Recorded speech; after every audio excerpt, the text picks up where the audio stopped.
नाजरीन, रिज्क के 16 दरवाजे हैं। आज की वीडियो गरीब से गरीब शख्स को भी मालदार बना सकती है। तमाम आलम इस्लाम से अपील है, वीडियो को हरगिज मिस न करें और दुआ के लिए कमेंट्स में अपना नाम तहरीर करें। पहला दरवाजा नमाज है। जो लोग नमाज नहीं पढ़ते उनके रिज्क से बरकत उठा दी जाती है। वो पैसा होने के बावजूद भी परेशान रहते हैं। दूसरा दरवाजा इस्तगफार है।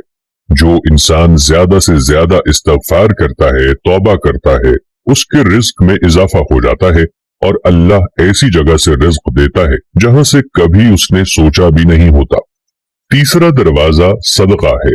अल्लाह ने फरमाया कि तुम अल्लाह की राह में जो खर्च करोगे अल्लाह उसका बदला देकर रहेगा। इंसान जितना दूसरों पर खर्च करेगा अल्लाह उसे 10 गुना बढ़ा देगा। चौथा दरवाजा तकवा इख्तियार करना है। जो लोग गुनाहों से दूर रहते हैं अल्लाह उनके लिए आसमान से रिज्क के दरवाजे खोल देते हैं।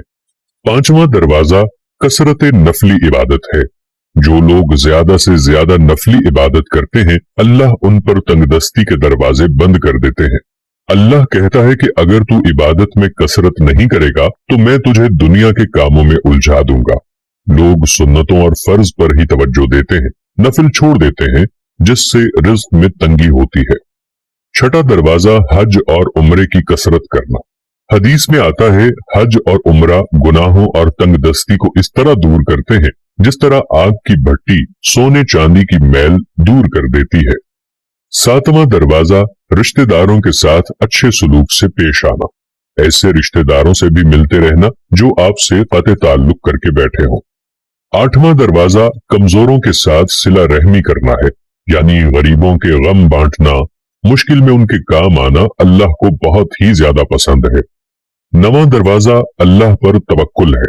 जो शख्स ये यकीन रखे कि अल्लाह देगा तो उसे अल्लाह जरूर देगा और जो शक करेगा वो परेशान ही रहेगा। 10वां दरवाजा शुक्र अदा करना है। इंसान जितना शुक्र अदा करेगा अल्लाह रिज्क के दरवाजे खोलता ही चला जाएगा।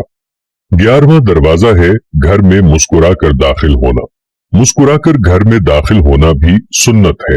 हदीस में आता है, नबी करीम सल्लल्लाहु अलैहि वसल्लम ने फरमाया, अल्लाह फरमाता है कि मैं उस शख्स का रिज्क बढ़ा दूंगा जो शख्स घर में दाखिल हो और मुस्कुराकर सलाम करे। 12वां दरवाजा माँ बाप की फरमाबरदारी करना है। ऐसे शख्स पर कभी भी रिज्क तंग नहीं होता। 13वां दरवाजा हर वक्त बावजू रहना है। जो शख्स हर वक्त नेक नियति के साथ बावजू रहे तो उसके रिज्क में कमी नहीं आती। 14वां दरवाजा चाश्त की नमाज पढ़ना है, जिससे रिज्क में बरकत पड़ती है। हदीस में है, चाश्त की नमाज रिज्क को खींचती है और तंगदस्ती को दूर भगाती है। 15वां दरवाजा है रोजाना सूरह वाक़या पढ़ना। रोजाना सूरह वाक़या पढ़ने से रिज्क बहुत बढ़ता है। 16वां दरवाजा है अल्लाह से दुआ मांगना। जो शख्स जितना सिद्क़े दिल से अल्लाह से मांगता है अल्लाह उसको उतना ही ज्यादा से ज्यादा अता फरमाता है।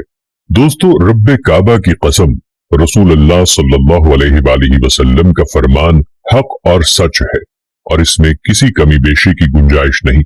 अगर आप सल्लल्लाहु अलैहि वसल्लम ने फरमा दिया तो बात अपने सीने में महफूज कर लें कि हक और सच के अलावा कुछ भी नहीं हो सकता। अल्लाह से दुआ है, अल्लाह मुझे और आपको अपने प्यारे नबी सल्लल्लाहु अलैहि वसल्लम से सच्ची मोहब्बत रखने की तौफीक अता फरमाए। आमीन सुम्मा आमीन। उम्मीद करते हैं आज की वीडियो भी हमेशा की तरह आपको जरूर पसंद आई होगी। इसे अपने दोस्तों के साथ जरूर शेयर करें ताकि इस्लाह का ये सिलसिला हमेशा जारी रहे।